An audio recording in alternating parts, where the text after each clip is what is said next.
जैन बच्चों, welcome to my channel Fatehpur वाले गुरुजी। पिछली वीडियो में हमने एक्टिवाइज पैसिवाइज जो 2000 परीक्षा वर्ष 24 और 25 में पूछे गए थे उनको हमने सॉल्व किया था। आज 22 और 23 को हल करेंगे, क्योंकि रीजन ये है कि इंग्लिश और हिंदी में बहुत सारी चीज़ें पलट पलट कर आती रहती है, क्योंकि उनका मैटर ज़्यादा कुछ ऐसा होता नहीं है। तो अगर इन वाक्यों को आप पढ़ लेंगे तो शायद बोर्ड में यही आ जाए, तो आपको करने में आसानी होगी, आसानी से 2 नंबर मिल जाएंगे। क्यों आपके नंबर कटें। चलिए ज़्यादा समय बर्बाद न करते हुए उनको सॉल्व करके देखते हैं क्या है क्या नहीं। पहले लिखा है द माउस, ये the mouse at the corn. मैंने कल भी बताया था, आज फिर बता दे रहा हूं कि हमेशा जब हमको टेंस छांटना हो, पहचानना हो किस टेंस का वाक्य है, तो हमको इंग्लिश में मेन वर्ब और हेल्पिंग वर्ब देखनी होती है। वहीं से पता चलता है किस टेंस का वाक्य है। अब आप अगर इसको देखेंगे, इस एट को, तो एट ईट की सेकंड फॉर्म है। सेकंड फॉर्म किस टेंस में लगती है? बिल्कुल सही, पास्ट इंडेफिनिट में। तो चलिए हम यहाँ से इसको सॉल्व करना शुरू करते हैं, फिर देखते हैं क्या होता है। अब ये पास्ट इंडेफिनिट का वाक्य है और मेन वर्ब के बाद वाला वर्ड हमेशा ऑब्जेक्ट होता है, अर्थात ये है द कार्न। The corn. अब पास्ट इंडेफिनिट की जब पैसेज बनते तो लिखते हैं वाज। वाज। एड की थर्ड फॉर्म ईटेन। अन्य शब्द बचा नहीं, बचा बाई द माउस। है बिल्कुल आसान, बोर्ड परीक्षा में आपको ऐसे ही लिख के आना है।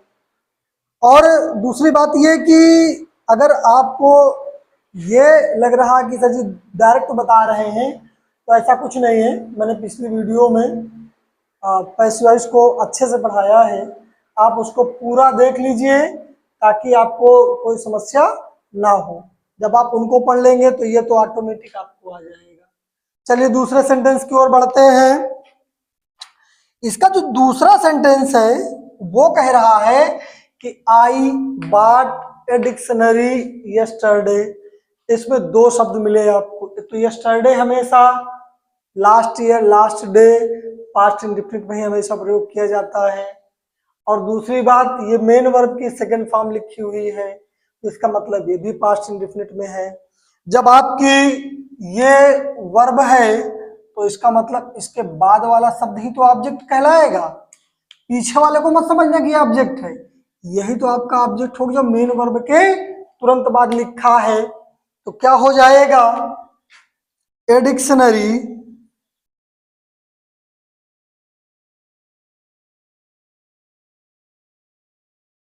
A dictionary.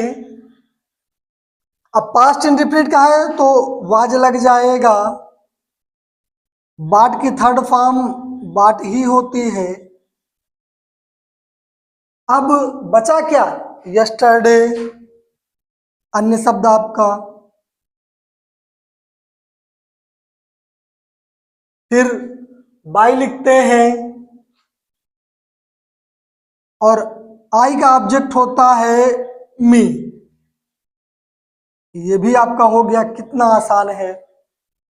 अब हम लोग बढ़ते हैं तीसरे सेंटेंस की ओर। जो आपका तीसरा सेंटेंस है, Sheela is writing an application for leave. अब देखिए ये साफ साफ चिल्ला चिल्ला कर बता रहा कि इज लगा है, आईएनजी फॉर्म लगी है। आईएनजी फॉर्म लगी हो तो उसमें कंटिन्यूअस शब्द जरूर जुड़ेगा, 100% श्योर है। परफेक्ट कंटिन्यूअस में सिंस फॉर लगता है, जिसमें सिंस फॉर तो आपको कहीं दिखे नहीं रहा, इसका मतलब ये प्रेजेंट कंटिन्यूअस का वाक्य है। तो इसके मेन वर्ब के बाद वाला ये सेंटेंस आपका ऑब्जेक्ट बन जाएगा। तो क्या हो जाएगा? एन एप्लीकेशन एक एप्लीकेशन है तो इज बीइंग हो जाएगा, है ना। राइट की थर्ड फॉर्म आपको लिखना है अब, ये हो जाएगी आपकी रिटेन। अन्य शब्द क्या है, फॉर लिव। बचा क्या, बाई और शीला, बाई शीला, ये भी आपका हो गया तीसरा नंबर। अब ये जो मोस्ट इंपॉर्टेंट की कैटेगरी में आता है, एक सेंटेंस आपका ये रहा मोस्ट इंपॉर्टेंट, दूसरा ये पांचवा,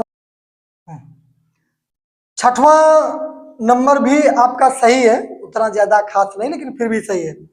सातवां नंबर और चौथा नंबर दोनों लगभग सेम है, इसमें ज्यादा कुछ है नहीं, क्योंकि दोनों हु से प्रारंभ है, तो आप आसानी से इनको सीख लेंगे। एक को करवा दूंगा तो दूसरा ऑटोमेटिक आपको आ जाएगा। चलिए चौथे नंबर को सॉल्व करते हैं। चौथा नंबर आपका कह रहा है हु टीचेस यू इंग्लिश। अब आप समझिए, ये मेन वर्ब है, ये जो टीचर्स लिखा है ये आपकी मेन वर्ब है, और इसमें ईएस लगा है, तो इसका मतलब ईएस किस टेंस में लगता है, प्रेजेंट इंडेफिनिट में। इसका मतलब किस टेंस का वाक्य है ये, प्रेजेंट इंडेफिनिट का। तो बाय हु वाले वाक्यों पर सबसे पहले लिखते हैं बाय हुम, फिर प्रेजेंट इंडेफिनिट का है तो आर हो जाएगा, फिर ये ऑब्जेक्ट आपका सब्जेक्ट बन जाएगा यू, फिर टाट आपका बचा इंग्लिश। ये हो गया इतना आसानी से, क्या रखा है, कुछ नहीं। फिर आइए पांचवें सेंटेंस को सॉल्व करते हैं, क्या कह रहा है ये, बोर्ड ने दिया तो कुछ टिपिकल टाइप के देता है, ये हमेशा से रहा है। तो अगर people, someone, anyone, somebody, nobody करके लिखा है, जब पैसिव वॉइस बनाते हैं तो बाई के बाद इनको छोड़ देते हैं, नहीं लिखते हैं। वही हाल इसके साथ भी करेंगे। अब ये ऑलवेज लिखा है तो इसका मतलब अगर ऑलवेज डेली लिखा है तो आपको कुछ नहीं सोचने की आवश्यकता है, वो प्रेजेंट इंडेफिनिट का ही वाक्य रहेगा, ये तय है। प्रेजेंट इंडेफिनिट का वाक्य है, ये आपकी क्रिया है, तो इसके बाद फ्रीडम फाइटर्स क्या हो जाएगा, ऑब्जेक्ट। तो freedom fighters, freedom fighters, present indefinite बहुवचन है तो ये हो जाएगा आर। एडमायर है तो एडमायर्ड हो जाएगा।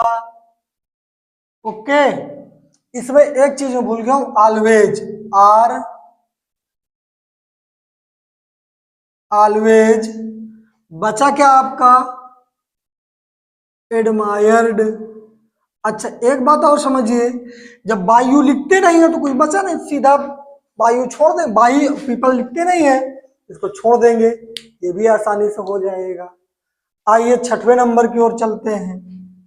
छठवां नंबर आपका कह रहा बच्चों कि we help them in every way. Every way, ये बहुवचन है, ये केवल हेल्पिंग मेन वर्ब लिखी है, इसमें हेल्पिंग वर्ब दिया नहीं है। अगर ये दो ही टेंस केवल है जिसमें हेल्पिंग वर्ब का यूज नहीं होता है, पहला प्रेजेंट इंडेफिनिट, दूसरा आपका पास्ट इंडेफिनिट, किंतु अब इसमें सेकंड फॉर्म लगी नहीं है तो इसका मतलब ये पास्ट इंडेफिनिट नहीं है, प्रेजेंट इंडेफिनिट है। तो ये क्या हो जाएगा, प्रेजेंट इंडेफिनिट। तो देम का ये जो ऑब्जेक्ट है बनेगा सब्जेक्ट, अर्थात हो जाएगा दे। दे के साथ लगती है सहायक क्रिया are. Helped, helped in every way, अन्य शब्द आपका बचा इन एवरी वे, और बचा क्या, बाई और आपका अस बचा। ये छठवां नंबर भी हो गया। अब इसका 7वां नंबर सेम चौथे के जैसा है, देखते हैं। तो बाई होम पहले इसमें भी लगा देते हैं अपने मन से, बाई होम। अच्छा, फिर ये पास्ट इंडेफिनिट का वाक्य है तो वाज हो जाएगा, हम भी लिख दे रहे हैं भैया वाज। फिर द एप्लीकेशन लिखा तो हम भी लिख देंगे द एप्लीकेशन।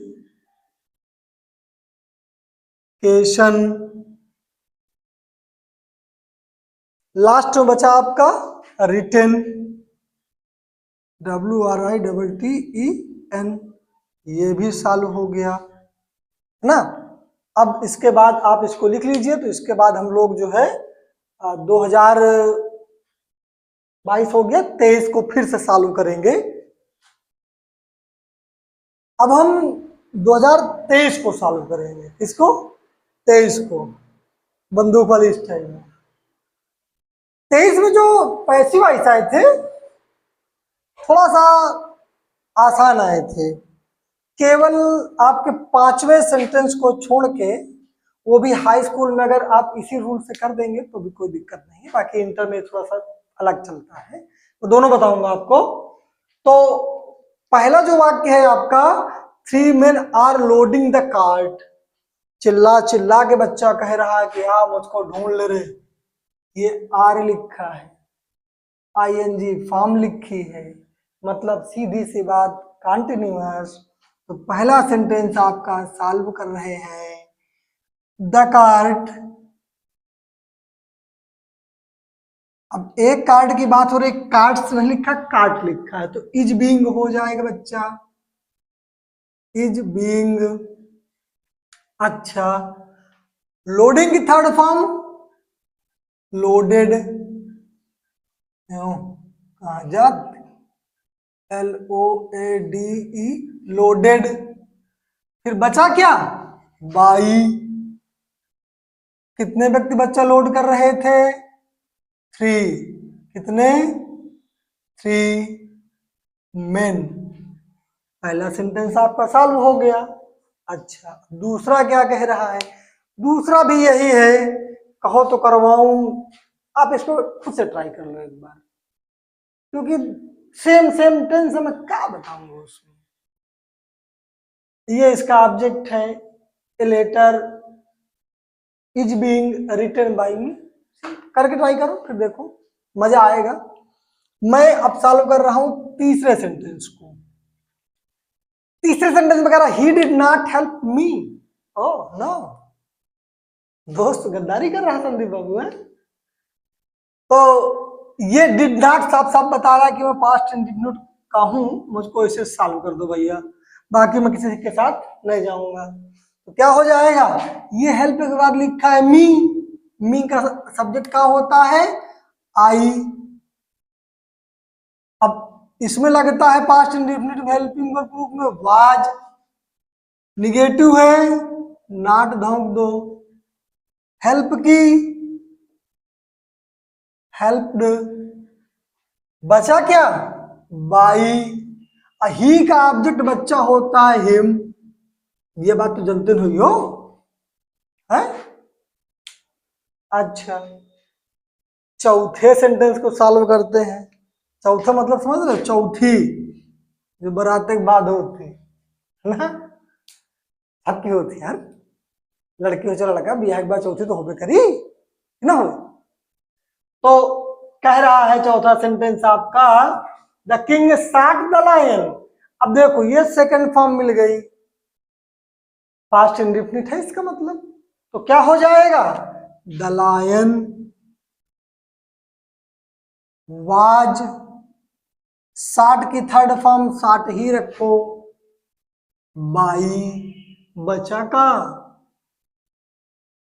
The king. को दिक्कत, नॉट दिक्कत। आओ भाई अब पांचवें में, हाँ इसको मैं 2 बार सॉल्व करूंगा आपके लिए।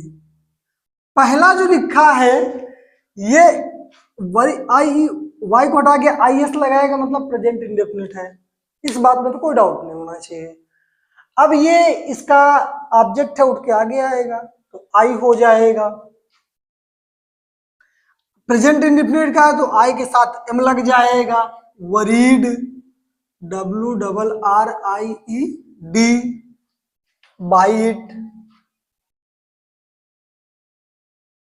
एक तो आपका ये जो हाई स्कूल स्तर का होता है इस तरह सॉल्व करते हैं, किंतु अगर इंटर लेवल की मैं बात करूं आर लगा के, तो अगर वरी लिखा हो तो हमेशा आपको लगाना है अबाउट। क्या लगाना है? बाई के स्थान पर लगाना है अबाउट।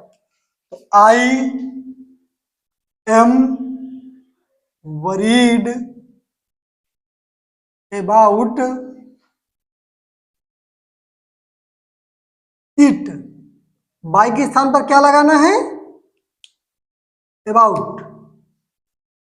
ये आपको ध्यान रखना है। ये इंटर लेवल में ऐसा होता है, बाकी हाई स्कूल लेवल में आप ये भी कर दोगे तो उसमें कोई दिक्कत वाली बात नहीं। छठवां नंबर है ही always helps me. Present indefinite का है क्योंकि यस यस लगा है।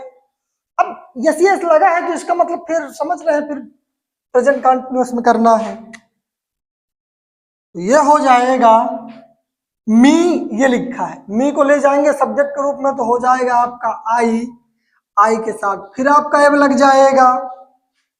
अब ये ऑलवेज बचा तो ऑलवेज को पहले ढोक दें, ऑलवेज। फिर ये मेन वर्ब की थर्ड फॉर्म मतलब हेल्प्ड। फिर क्या बचा? बाई। ही का ऑब्जेक्ट एम, है ना। ये फुल स्टॉप, साला बोलने वाली आदत बहुत खराब है। फुल स्टॉप लगा देंगे। सत्वा थोड़ा सा इंपरेटिव में पहुंच गया है बोर्ड वाला, तो इसमें घबराने की जरूरत नहीं है। जब इंपरेटिव हो जाए तो पहले आपको लिखना है लेट। क्या लिखना है? लेट। फिर कर्म का कर्ता, ये द पुअर, द पुअर। इसके बाद अब निगेटिव है तो नॉट लगा देंगे, नॉट। फिर भी अब बचा का मेन वर्ब की थर्ड फॉर्म इंसल्टेड। क्या हो जाएगा बच्चा? इंसल्टेड। कहीं फुर्सत से पूछना, ये जो यू होता है इसको आ भी पढ़ते हैं और फिर इसको पढ़ते हैं यू, और इसी को पढ़ते हैं छोटा ऊ। ये कब पढ़ते हैं? क्या जैसे इसमें इंसल्ट में लिखा है ना, कभी फुर्सत में पूछना कमेंट करके, तब बताऊंगा मैं बहुत अच्छे से। प्रोनाउंसिएशन का जो रूल होता है बहुत आसान होता है, कुछ नहीं होता। आपको जो भी इंग्लिश में दिक्कत हो आप बेहिचक पूछ सकते हो, कमेंट करो, आपकी पूरी सहायता की जाएगी। वीडियो देखने के लिए धन्यवाद। वीडियो को लाइक करें, सब्सक्राइब करें, शेयर करें, अपने मित्रों के पास भेजें।